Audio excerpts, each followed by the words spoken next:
Hello and welcome. This is the chapter number 1, chemical reaction and equation of class 10th. तो उसको पढ़ते हैं, इसमें देखते हैं कि क्या क्या चीज़ें हैं इसमें और उसमें क्या क्या चीज़ें वो इम्पोर्टेंट है, उसको आप अंडरलाइन करते हुए चलना।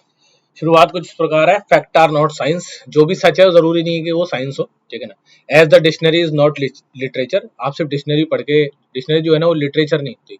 लिटरेचर क्या होते हैं? कहानियां होती है। तो डिक्शनरी में क्या लिखे होते हैं? वर्ड्स लिखे होते हैं। साइंस क्या करती है? हेल्प करती है बताने में कि कौन सी चीज क्यों, रीजन देती है वो, कोई भी चीज जो है वो क्यों ऐसे काम करती है, ठीक है। तो फर्स्ट चैप्टर का नाम है chemical reaction and equation. Chemical reaction कैसे करती है और उसकी इक्वेशन कैसे लिखी जाएगी, ठीक है। Consider the following of the daily life and think what happens when.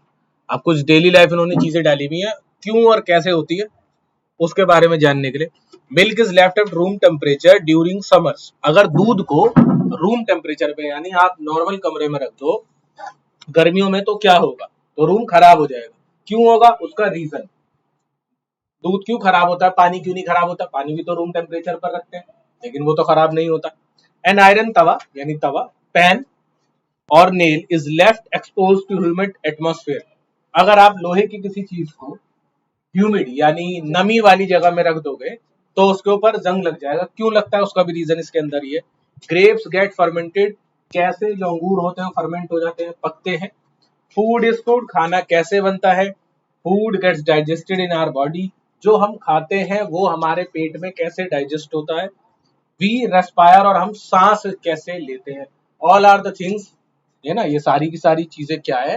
ये सारी की सारी चीजें केमिकल रिएक्शन और इक्वेशन दोनों ही चीजें काम करती हैं। जब आप सांस लेते हो तो आप ऑक्सीजन इनहेल करते हो, ऑक्सीजन लेते हो, और CO2 बाहर यानी एक्सहेल करते हो।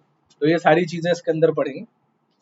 In all the above situations, the nature and the identity of the initial substance have somewhat changed. We have already learned about physical and chemical change of matter in our previous classes. पहले की classes में हमने क्या चीजें पढ़ी हैं अभी तक?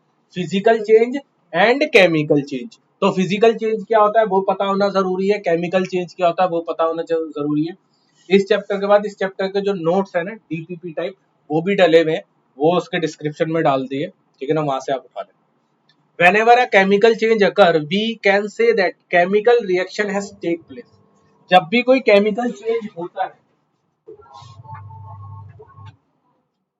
तो हम ये कहते हैं कि कोई भी दो केमिकलों ने क्या करा होगा? रिएक्शन करा होगा, ठीक है ना।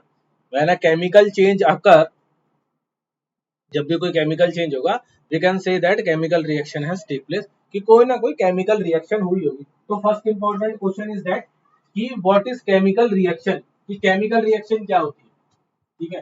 केमिकल रिएक्ट क्यों करते हैं और किस किस के साथ कौन कौन सा केमिकल रिएक्ट करेगा, ये भी चीजें पता होनी चाहिए। तो पहला क्वेश्चन है chemical reaction, what is chemical reaction. और अगर दूसरा इसी में देखा जाए तो व्हाट इज केमिकल इक्वेशन। दो क्वेश्चन बन गए, chemical reaction and chemical equation, ठीक है ना। तीसरा अगर आप लिखना चाहो तो लिख लो, वैसे आपको प्रीवियस क्लासेस में पता होगा, what is physical change and chemical change, ठीक है। ये बताने की जरूरत नहीं है, अगर फिर भी लिखना चाहो तो आप लिख सकते हो। अच्छा, एक चीज और करना, हमेशा जब भी तुम कभी डेफिनेशन लिखा करो उसके साथ एक या दो एग्जांपल जरूर लिखा करो।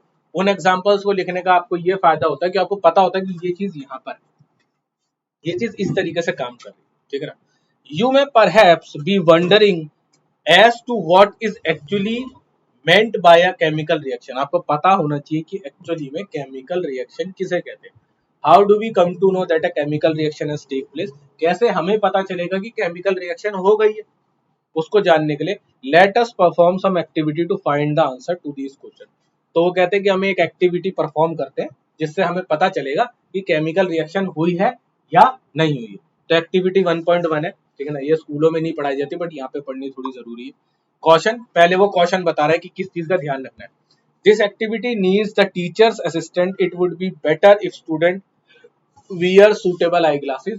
इस एक्टिविटी से इतना तो पता चल रहा है कि आंखों को कहीं ना कहीं नुकसान हो सकता है, यानी वो रिएक्शन कुछ ऐसा होगा, शायद उसमें से धुआं निकले जो कि आंखों के लिए हार्मफुल होगा। तो आंखों पे आई ग्लासेस होने चाहिए जो केमिकल लैब में या लेबोरेटरी में होते हैं। दूसरा, टीचर की गाइडेंस में करोगे आप, अकेले मत करना। अकेले करोगे तो आप खुद को नुकसान पहुंचा सकते हो। तो पहले ही क्वेश्चन दिया हुआ है। Clean a magnesium ribbon about 3-4 centimetre long bye rubbing it with sand paper. एक सैंड पेपर लो, उससे 3 या 4 सेंटीमीटर लंबा क्या लो, मैग्नीशियम रिबन लो, उसे साफ कर लो, ठीक है। Hold it with a pair of tongs. Tongs होता है जैसे आप रोटी को, चिमटा जानते हो, चिमटा, उसे टोंग बोला जाता है, रोटी को चलाने के लिए, पलटने के लिए यूज करते हैं। तो होल्ड करो उसको टोंग के साथ। Burn it with using a spirit lamp और बर्नर एंड कलेक्ट द ऐश। वो कहता है कि इसको क्या करो, बर्नर से जलाओ और जो उसकी राख है ना उसको जमा कर लो किस चीज में, किसी एक नीचे जैसे चाइना डिश रखी हुई किसी एक प्लेट में जमा कर लो। Watch glass as shown in figure 1.1. Burn the magnesium ribbon keeping it away as far as possible from your eyes. पहले भी इस चीज के बारे में बोला है, जब भी मैग्नीशियम रिबन जलाओगे तो कोशिश करो कि आपकी आंखें यानी आपका चेहरा जो है इस मैग्नीशियम रिबन से दूर होना चाहिए, ठीक है ना। व्हाट डू यू ऑब्जर्व, आपको क्या मिला। अब इसका आंसर ढूंढने के लिए इसके नीचे इसका आंसर दिया हुआ है। तो जलाया, क्या जलाया आपने, आपने जलाया मैग्नीशियम रिबन, मैग्नीशियम रिबन जलाया, ठीक है ना। अब जलने में कौन सी एक्टिविटी यूज होती है, ठीक है ना, जलने के लिए कौन कौन सी चीजें चाहिए, वो सब चीजें अभी इसके नीचे लिखी हुई है। Burning of a magnesium ribbon in air and collection of magnesium oxide in a watch glass. वो क्या कह रहा है, जब हमने मैग्नीशियम रिबन को हवा में जलाया तो हमें क्या मिल गया, मैग्नीशियम ऑक्साइड मिल गया। क्या मिला हमें, मैग्नीशियम ऑक्साइड मिल गया। तो मैग्नीशियम ऑक्साइड का फॉर्मूला भी हमें नीचे देखेंगे, सब चीजें स्टेप बाय स्टेप पढ़, ठीक है ना। आगे चलते हैं। You must have observed that magnesium ribbon burns with a dazzling flame, white flame, and change into a white powder. उन्होंने कहा जब आपने मैग्नीशियम रिबन को जलाया तो वो व्हाइट फ्लेम उसमें से निकलने लगी, ठीक है ना। लॉ जानते हो ना, लॉ जब जलते हुए निकलती है दिखती है, तो व्हाइट कलर की निकल रही थी और जलने के बाद जो राख नीचे गिरी वो भी कैसे कलर की थी, व्हाइट कलर की थी। तो दिस इज अ क्वेश्चन कि जब आप मैग्नीशियम रिबन को जलाओगे तो वो कैसी फ्लेम देगा आपको, व्हाइट फ्लेम देगा। और आपकी ऐश कैसी होगी यानी राख कैसी होगी, वो भी व्हाइट पाउडर की फॉर्म में होगी, ठीक है ना। तो कहीं ना कहीं अपने पास अभी कितने क्वेश्चन हो गए हैं, अपने पास अभी हो गए हैं 7 क्वेश्चन, ठीक है ना। लिखते हुए चलना, अभी नहीं, जब भी आप इसको वीडियो को बाद में नोट्स बनाते हो दोबारा देखते हो, पहले पूरे चैप्टर को सुनो। This powder is magnesium oxide. इसी पाउडर का नाम क्या दिया जाता है, मैग्नीशियम ऑक्साइड। ये ऑलरेडी हमने क्वेश्चन लिख लिया, व्हाट इज मैग्नीशियम ऑक्साइड। तो हमें पता चल गया मैग्नीशियम ऑक्साइड क्या है। जब हम मैग्नीशियम रिबन को एयर में बर्न करेंगे तो उसमें से एक डेजलिंग व्हाइट फ्लेम निकलेगी, उसके बाद जो पाउडर बचता है, जो उसकी ऐश यानी राख बचती है, उसको बोला जाता है magnesium oxide. White powder is called magnesium oxide, ठीक है ना। सारे व्हाइट पाउडर नहीं, अब कहीं तुम नवरत्न का व्हाइट पाउडर लाके कह दो ये तो मैग्नीशियम ऑक्साइड है, ऐसा नहीं हो सकता, ठीक है ना। जब कब होगा, जब आप मैग्नीशियम का रिबन जलाओगे, किसमें, मैग्नीशियम का रिबन जलाते हो आप, किसमें, एयर में जलाते हो, तो उसकी डेजलिंग फ्लेम निकलती है व्हाइट कलर की, और वो ही आपको व्हाइट कलर व्हाइट पाउडर देगी, जिसको आप क्या बोलोगे, मैग्नीशियम ऑक्साइड बोलोगे, ठीक है ना। It is form due to the reaction between magnesium and oxygen present in the air. ये क्यों हुआ, इसका यहाँ पे उन्होंने दिया हुआ है कि मैग्नीशियम और ऑक्सीजन, मैग्नीशियम और ऑक्सीजन, अब एयर लिखा था ऊपर, अभी नीचे आते आते उन्होंने क्लैरिफाई कर दिया कि एयर नहीं, ऑक्सीजन की वजह से ऐसा हुआ है, क्योंकि air is a mixture of gases. Air में तो बहुत सारी गैसेस होती हैं, नाइट्रोजन भी है, ऑक्सीजन भी है, कार्बन डाइऑक्साइड भी है, बहुत सारी गैसेस है, लेकिन ऑक्सीजन के साथ ही जला, क्योंकि ऑक्सीजन गैस क्या होती होगी, कंपेटेबल होती होगी किसी भी चीज को जलाने के लिए, ठीक है ना। तो ये क्या बोल रहा है, इट इज फॉर्म्ड, ऐसा क्यों हुआ, इसका आंसर मिल गया, due to the reaction between magnesium and oxygen present in the air. जो ऑक्सीजन एयर में प्रेजेंट थी उसके और मैग्नीशियम जिसको हमने जलाया, उन दोनों के रिएक्शन की वजह से क्या हुआ, इसका ये व्हाइट पाउडर की फॉर्म में जो हमें मिला है, मैग्नीशियम ऑक्साइड जिसे बोलते हैं, वो हमें मिला है, ठीक है। Now activity 1.2। अब एक्टिविटी 1.2 में क्या है, take a lead nitrate solution in a test tube. वो कहता है कि आप लेड नाइट्रेट का सॉल्यूशन लीजिए जो कि टेस्ट ट्यूब के अंदर डालिए।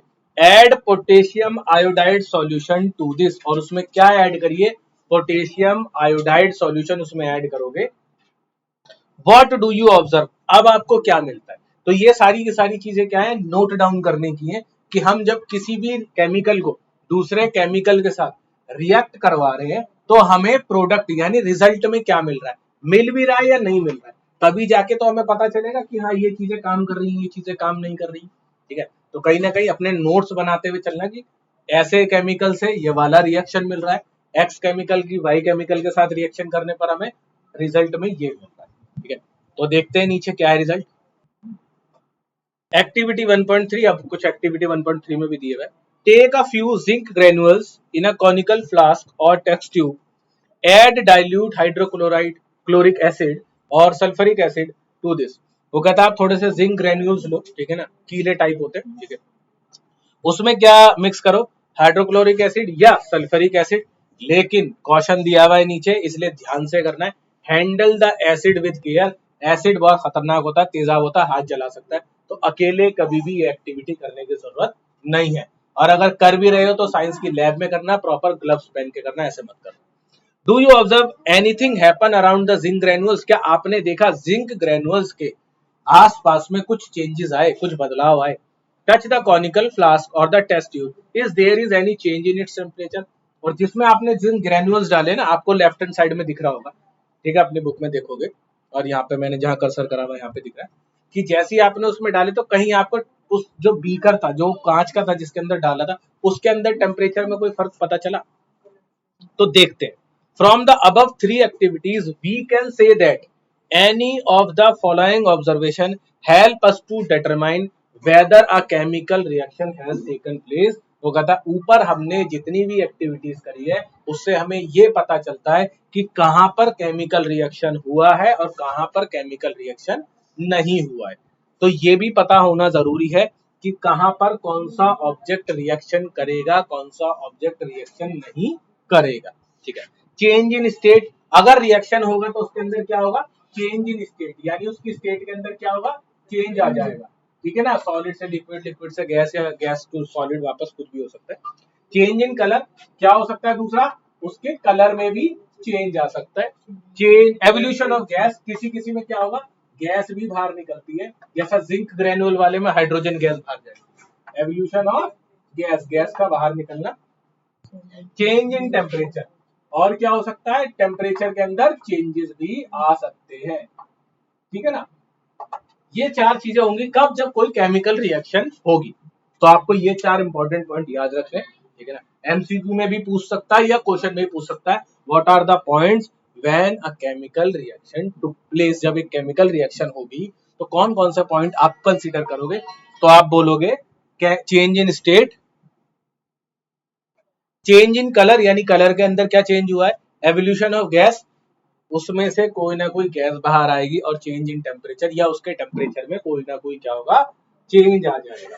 ठीक है, तो ये चार चीजें कब पता चलेगी, जब आपकी कोई केमिकल रिएक्शन होगी। जरूरी नहीं है चारों, चारों में से कोई भी एक चीज होगी तो कहीं ना कहीं केमिकल रिएक्शन हुई है।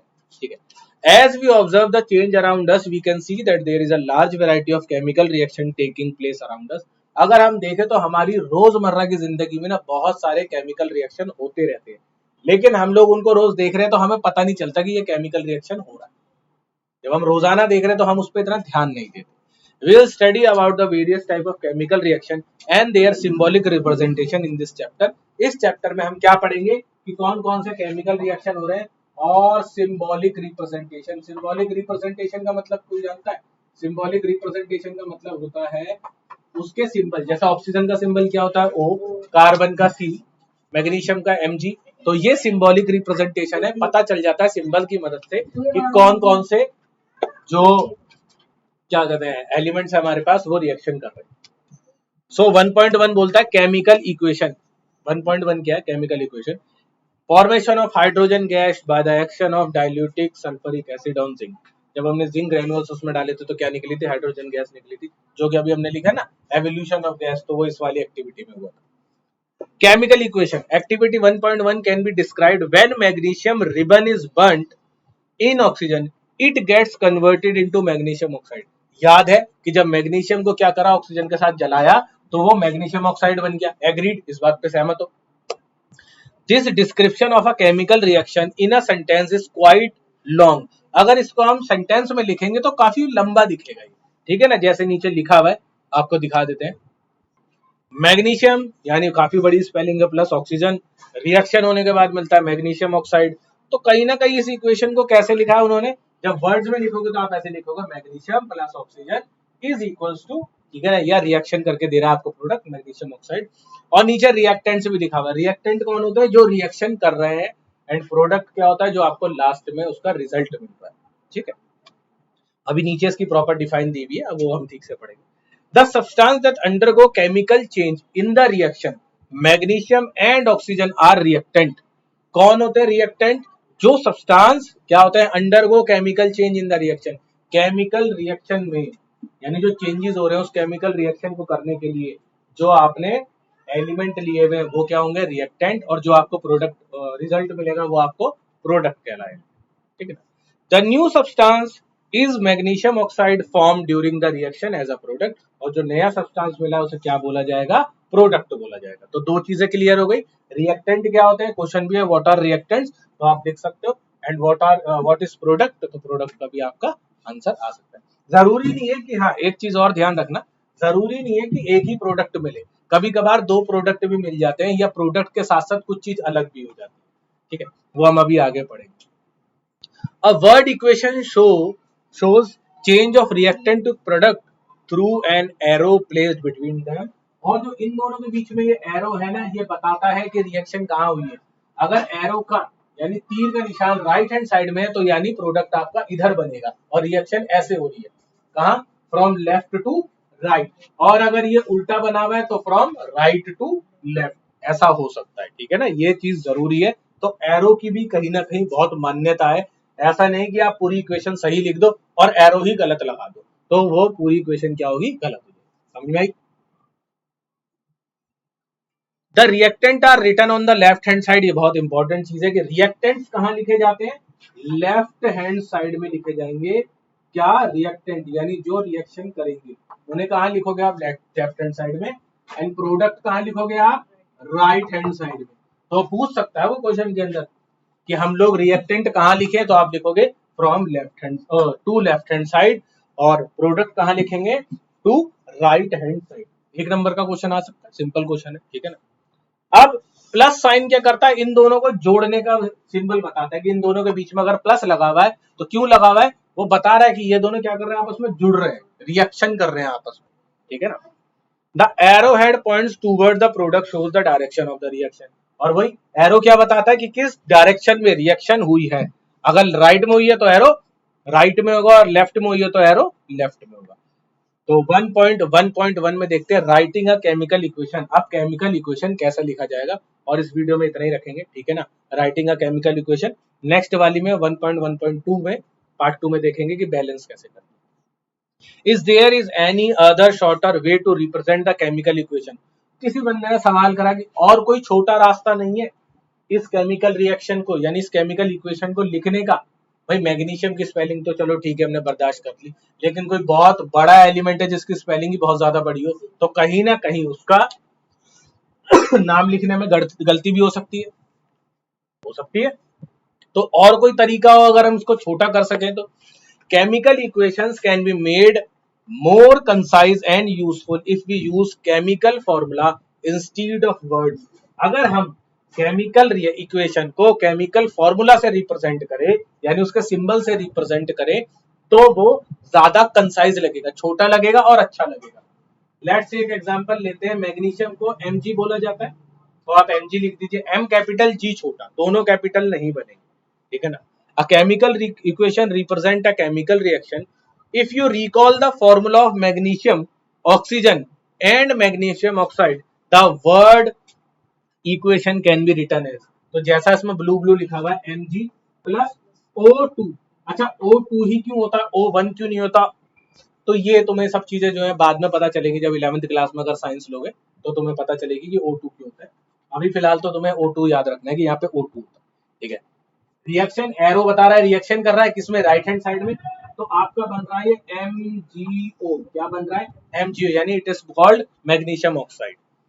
Count and compare the number of atom of each element on the left hand side of the arrow and right hand side of the arrow। अब वो कह रहा है काउंट करना जरा आप कितने नंबर ऑफ एटम है। तो अगर मैं काउंट करूं तो Mg के कितने? एक, और यहाँ पर Mg के कितने? एक। अभी तक दोनों जगह एक एक है। ऑक्सीजन के कितने हैं? दो, और यहाँ ऑक्सीजन के कितने हैं? सिर्फ एक। तो कहीं ना कहीं ऑक्सीजन के एटम कम हो गए। तो उसको बैलेंस कैसे करेंगे? अब आप एक काम करो, अगर मैं MgO से पहले 2 लगा दूं, MgO से पहले 2 लगा दूं और Mg के आगे भी 2 लगा दूं, तो यहाँ Mg के कितने एटम हो गए? 2। ऑक्सीजन के कितने हो गए? 2। और जब मैंने किसी चीज से पहले 2 लगाया है तो वो पूरी इक्वेशन को मल्टीप्लाई करता है। बात समझ में आई? अगर किसी चीज के पहले 2 लगा दूंगा तो ये 2 Mg को भी मल्टीप्लाई करेगा और यही 2 O को भी मल्टीप्लाई करेगा। This means it's become 2 MgO, यानी दोनों साइड में एटम्स क्या है? बराबर हो गए। तो ये केमिकल इक्वेशन क्या है? सही। Both side, if yes then the equation is balance. और जब ये इक्वल होते हैं तो हम इसको क्या बोलते हैं? Balanced chemical equation. और ये इक्वल नहीं होते तो हम इसको क्या बोलते हैं? Unbalanced chemical equation. ठीक है ना? If not then the equation is unbalanced because the mass is not the same on both side of the equation. अच्छा, मास क्यों सेम होना चाहिए? किसी को पता है? अगर इस लाइन में ये लिखा है if not then the equation is unbalanced because the mass it is not the same, क्यों होना चाहिए मास सेम? बताओ मेरे को, अगर किसी को पता है आप में से तो। ठीक है ना, कमेंट में डालो अगर किसी को पता है कि क्यों होता है। अच्छा ठीक है, नहीं पता तो कोई बात नहीं, बट 9th में तुमने ये पढ़ा होगा, law of conservation of mass होता है कि मास can not neither be created nor be destroyed. तो ना तो यहाँ पे कोई मास बना रहे हो, ना रिएक्शन के बाद कोई मास डिस्ट्रॉय कर सकते हो, इसलिए मास जो पहले था वही मास क्या होगा? बाद में इक्वल रहेगा। ठीक है ना? Such a chemical equation is a skeletal chemical equation for reaction.